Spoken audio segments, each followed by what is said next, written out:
Setidaknya ada 4 di antara begitu banyak akhlak indah yang ada pada diri Rasulullah SAW. Ada 4 yang Allah kumpulkan dalam satu ayat daripada Al-Quran. Allah berfirman, laqad ja'akum rasulun min anfusikum azizun alaihi ma anittum harisun alaikum bil mu'minina raufur rahim. Laqad ja'akum rasul min anfusikum, sungguh telah datang kepada kalian rasulun, seorang rasul. Yang dimaksudkan di sini adalah Nabi Muhammad sallallahu alaihi wasallam.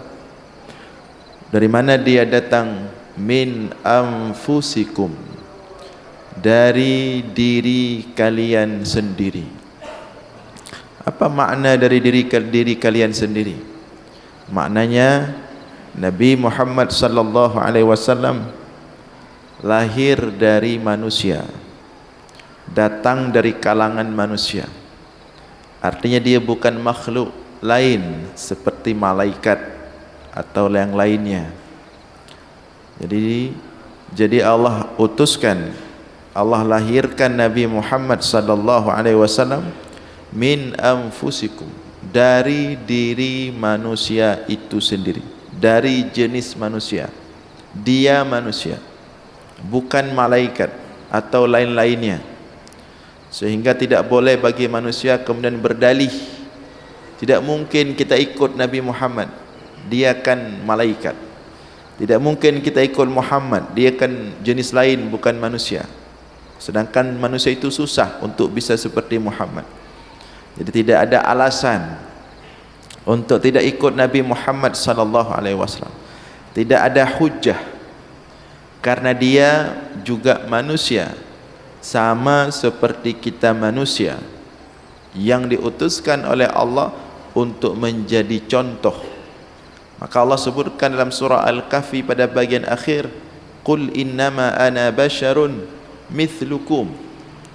Wahai Muhammad, katakanlah kepada manusia itu, kepada umatmu, innama ana basyar, bahwa kamu itu hanyalah bashar, seorang manusia, mithlukum, sama seperti mereka, bukan dari jenis yang lain, dari jenis manusia.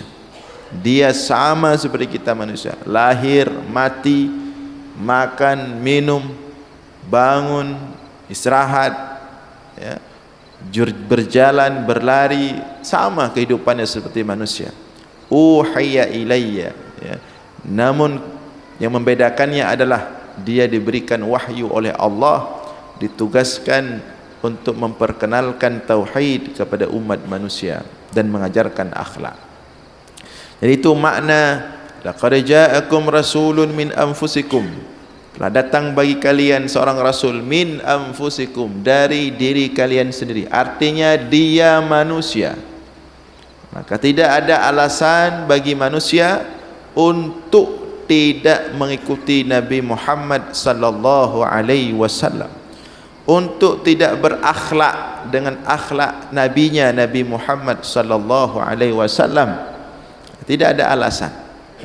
Kalau dia bisa sebagaimana dia manusia, maka tidak ada rintangan dan halangan untuk kita bisa mengikutinya sebagai sesama manusia. Kemudian Allah katakan, Allah sebutkan 4 akhlak utama yang dia bawa. Laqad ja'akum rasulun min anfusikum. Dia datang dari manusia, dia datang dari jenis manusia, dan dia bawa 4 akhlak yang sangat indah sekali, yang sangat mulia, yang sangat dahsyat sekali. Apa akhlak yang dia bawa? Azizun alaihi ma anittum. Yang pertama, azizun alaihi ma anittum. Aziz, dia merasa berat hati. Ma anittum, terhadap sesuatu kesulitan yang kalian rasakan. Dia punya akhlak utama merasa berat hati, tidak tenang, tidak nyaman kalau kita umatnya ini dalam kesulitan. Ini namanya sifat empati. Jadi ketika kita melihat orang lain berat, kita pun ikut berat. Ketika melihat orang lain susah, kita pun ikut susah. Ketika melihat orang lain kesulitan, kita pun merasa kesulitan. Tidak tenang ketika melihat saudara kita, sesama kita, orang lain tidak susah dalam kesulitan, pahit hidupnya, rumit persoalannya, kita pun merasa. Ini akhlak pertama Rasulullah. Azizun alaihi ma anittum. Dia sangat merasa berat sekali apabila umatnya ini atau apapun kesulitan yang dihadapi oleh umatnya, meskipun satu orang. Sedih dia. Maka dalam begitu syariat yang Allah turunkan kepada umat Nabi Muhammad, untuk diajarkan kepada umat Nabi Muhammad, itu Rasulullah berusaha untuk meringankan. Bagaimana caranya agar umat ini tidak berat? Salat 5 waktu yang seharusnya 50 waktu, ya. Salat 5 waktu itu kalau kita lihat proses diwajibkannya itu 50, bukan 5 waktu. Tapi Rasulullah meminta kepada Allah, memohon-mohon kepada Allah, bersujud kepada Allah, nangis-nangis, tidak sanggup umat 50 waktu, 5 waktu saja. Kemudian salat tarawih. Salat tarawih itu hampir diwajibkan. Melihat antusiasnya para sahabat melakukan salat tarawih di malam Ramadan pertama, malam Ramadan kedua, malam Ramadan ketiga, malam Ramadan berikutnya Rasulullah tidak ikut salat tarawih ke masjid. Para sahabat menunggu, tidak kunjung datang. Malam besoknya lagi pun tidak kunjung datang. Maka para sahabat pergi ke rumah Rasulullah bertanya, "Wahai Rasulullah, kenapa engkau tidak datang lagi mengimami salat tarawih kami yang begitu ramai, begitu antusias, jamaah sudah tunggu full, penuh masjid?" Kata Rasulullah, "Aku khawatir melihat kalian begitu semangat, begitu antusias melaksanakan salat tarawih yang 20 rakaat itu, Allah mewajibkan salat itu kepada kalian." Jadi Rasulullah itu sengaja meninggalkan keutamaan salat tarawih berjamaah demi kita umatnya, agar kita tidak berat dengan kewajiban salat tarawih itu.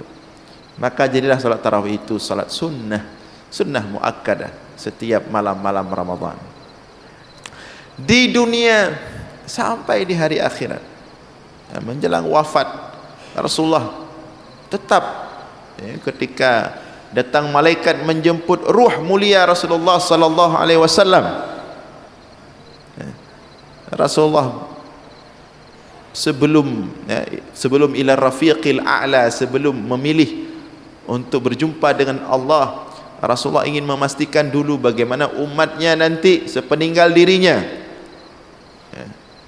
Maka kemudian malaikat Jibril menyampaikan kepada Allah, ini Muhammad tidak mau berangkat kalau belum bisa memastikan kondisi umatnya. Allah mengatakan kepada Jibril, sampaikan kepada Muhammad, faqul lahu inna sanurdhika fi ummatika wala nasu'uka fihim. Hai Jibril, sampaikan kepada Muhammad, inna sanurdhika fi ummatika, kami akan membuat engkau ridha terhadap umatmu, artinya membuat engkau senang, akan kami jaga umatmu. Wala nasu'uka, kami tidak akan membuatmu tersakiti, susah terhadap perkara umatmu. Demikian juga sampai di padang mahsyar, ketika semua nabi kondisi huru hara, ribuan tahun, matahari 1 mil di atas kepala, suasana panas, ada yang keringat sampai ke tumit, ada yang keringat sampai ke lutut, ada yang keringat sampai ke pinggang, ada yang keringat sampai ke bahu, ada yang tenggelam dengan keringatnya. Wa minhum may yamshi ala rijlihi, ada yang berjalan dengan kaki. Wa minhum may yamshi ala batnihi, ada yang berjalan dengan perut manusia, berjalan dengan perut melata seperti hewan melata. Yang lebih parah lagi, ada yang berjalan wa minhum may yamshi ala wajhi, ada yang berjalan dengan wajah, hewan aja enggak ada yang berjalan dengan wajah. Tapi di padang mahsyar itu ada manusia berjalan dengan wajah, dalam kondisi huru hara ribuan tahun, suasana panas, cari pertolongan. Semua manusia mengatakan hisab, hisab, hisab, pengen dihisab cepat-cepat, tak sanggup lagi berjalan di padang mahsyar, pengen dihisab. Terserah setelah dihisab mau ke neraka, mau ke surga, terserah. Mereka tak tahu bahwa ketika ke neraka itu lebih sulit, tak ada urusan, pokoknya tak sanggup lagi. Datang kepada Nabi Adam, kata Adam, wahal akhrajakum illa khati'atu abikum. Datang manusia kepada Adam, wahai Adam, tolonglah engkau minta kepada Allah, engkau pasti istimewa, engkau kan ciptaan yang pertama daripada manusia.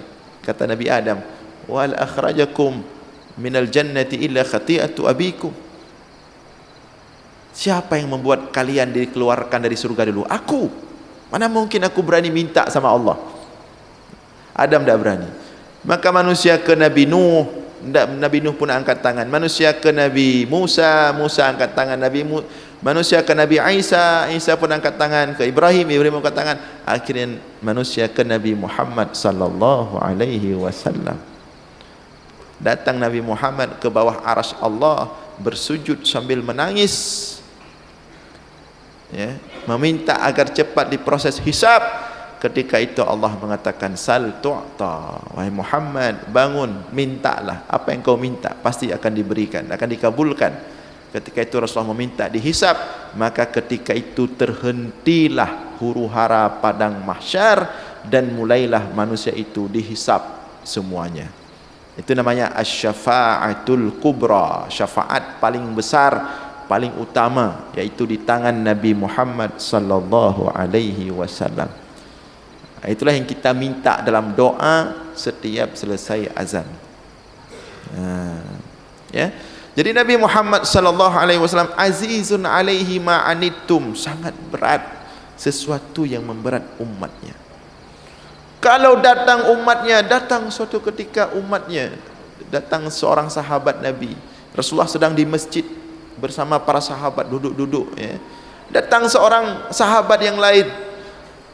Begitu dia masuk masjidnya itu, kulitnya sudah menguning, kuning kulit, kuning, kurus, pucat wajahnya, lapar,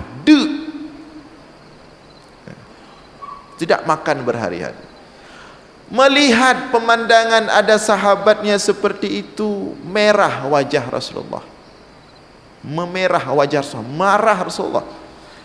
Rasulullah mengatakan, wallahi la yu'min, wallahi la yu'min.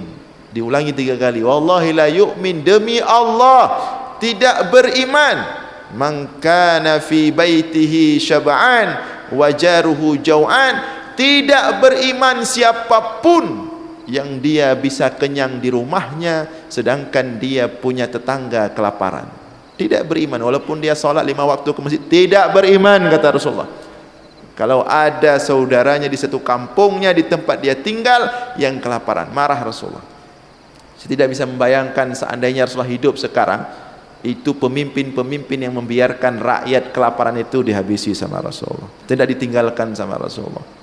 Marah Rasulullah. Itu melihat satu orang saja, umatnya, sahabatnya yang kelaparan, kakuning kulit dari. Marah Rasulullah. Maka seketika itu para sahabat langsung cepat-cepat ambil tempat semacam goni untuk dikutip siapa yang mau kasih, siapa yang mau kasih. Kemudian dapatlah 2 tempat besar, dikasihlah ke sahabat yang kelaparan tadi. Marah Rasulullah. Rasulullah tidak mau, Rasulullah tidak enak hati, tidak senang Rasulullah, tidak tenang Rasulullah, tidak nyaman melihat umatnya itu dalam kesulitan. Nah, ini akhlak inilah yang seharusnya kita ikuti daripada Rasulullah SAW. Bagaimana kita merasa berat melihat saudara-saudara kita dalam kesulitan, bersusah katanya. Ini akhlak Nabi. Baik sebaliknya, senang melihat orang lain susah, susah melihat orang lain senang. Itu bukan akhlak Nabi, itu akhlak iblis. Dia susah. Iblis itu susah.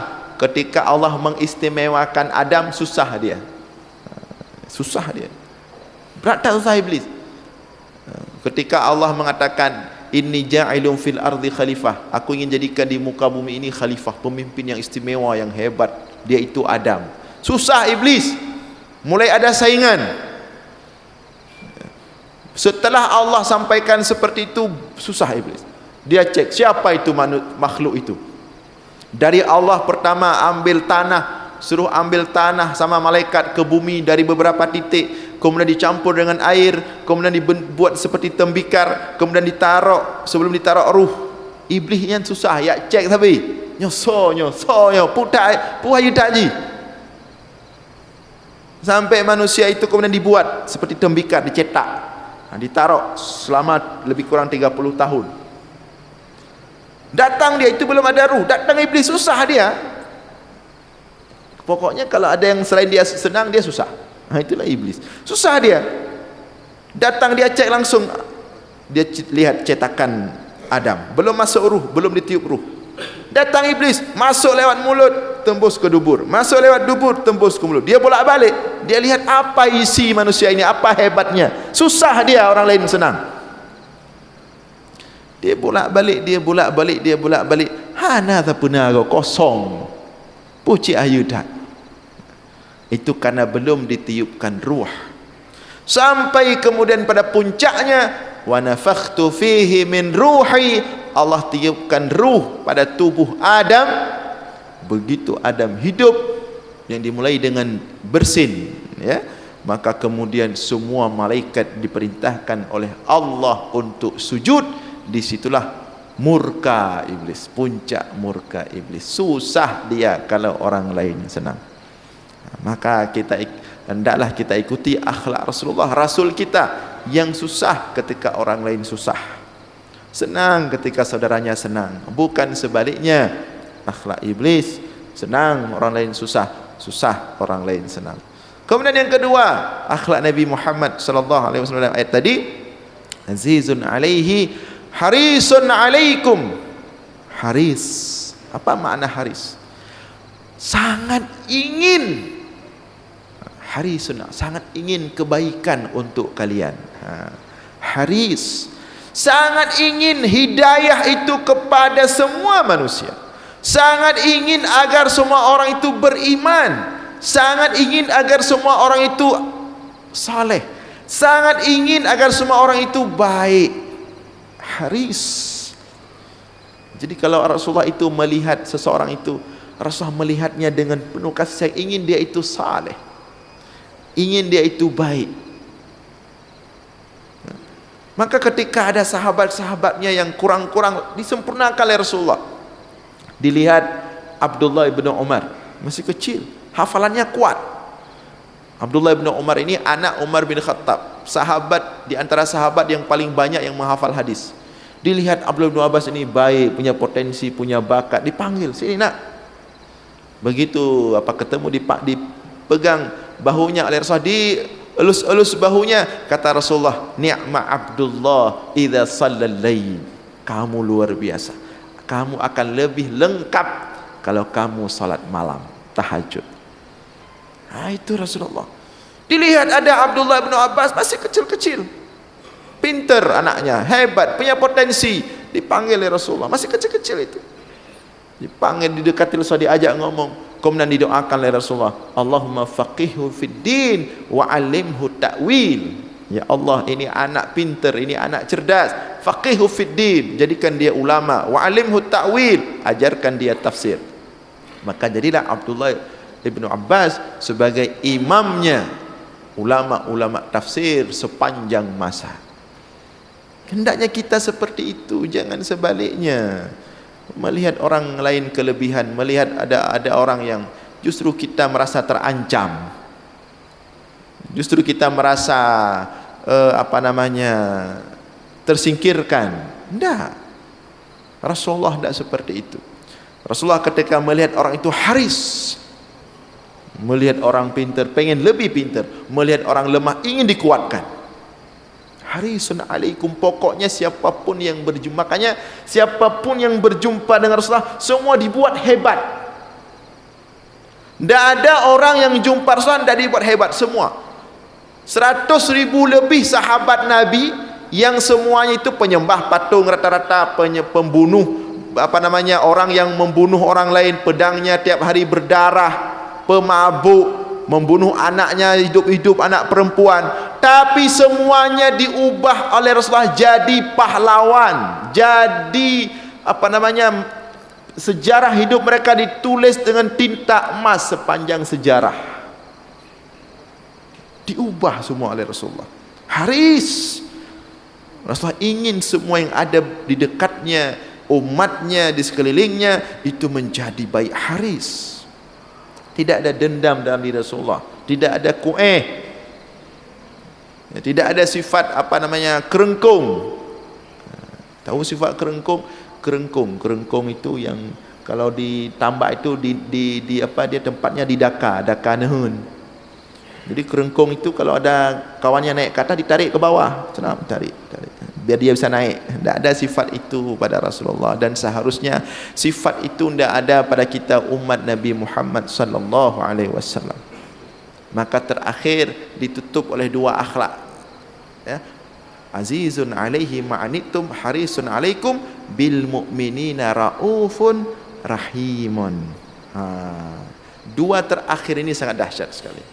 Kata Imam Al-Baghawi, rahim, ya, rauf kasih sayang, rahim kasih sayang juga. Kalau rauf bil muti'in, kasih sayang terhadap orang-orang taat, orang-orang baik, orang-orang saleh. Tapi kasih sayang Rasulullah tidak hanya untuk orang baik saja, untuk orang taat saja, untuk orang saleh saja, tidak. Rahimun, Rasulullah juga punya kasih sayang bil mudznibin, terhadap pendosa-pendosa, terhadap orang-orang yang ditaklukkan oleh nafsunya, disayangi oleh Rasulullah. Yang katanya yang gak mentang tak gusu tak puto, ya yang hanaga tak kalen dan takun lah. Tapi Rasulullah tidak. Yang baik-baik didekati, rauf, disayangi, dijaga, dirangkul, yang punya potensi. Tapi juga Rasulullah rahimun, berkasih sayang dengan orang-orang lemah, akalnya lemah, orang-orang yang pendosa, orang-orang yang mudah ditaklukkan oleh dosanya, juga dirangkul dan disayangi oleh Rasulullah sallallahu alaihi wasallam. Nah, hadirin sekalian yang dimuliakan oleh Allah, inilah 4 di antara akhlak, banyaknya akhlak Rasulullah yang mulia. 4 ini, 4-4-nya Allah sebutkan dalam Al-Quran. Namun karena waktu terbatas tidak bisa kita uraikan panjang lebar. Namun terpenting, mudah-mudahan 4 akhlak ini juga ada pada diri kita yang kita mulai dari maulid kali ini. Mudah-mudahan ada manfaat. Aqulu qawli hadza wa astaghfirullah li wa lakum. Barakallahu li wa lakum fil Qur'anil azim wa nafa'ani wa iyyakum bima fihi minal ayati wa dzikril hakim wa taqabbala minni wa minkum tilawatahu innahu huwas samiul alim.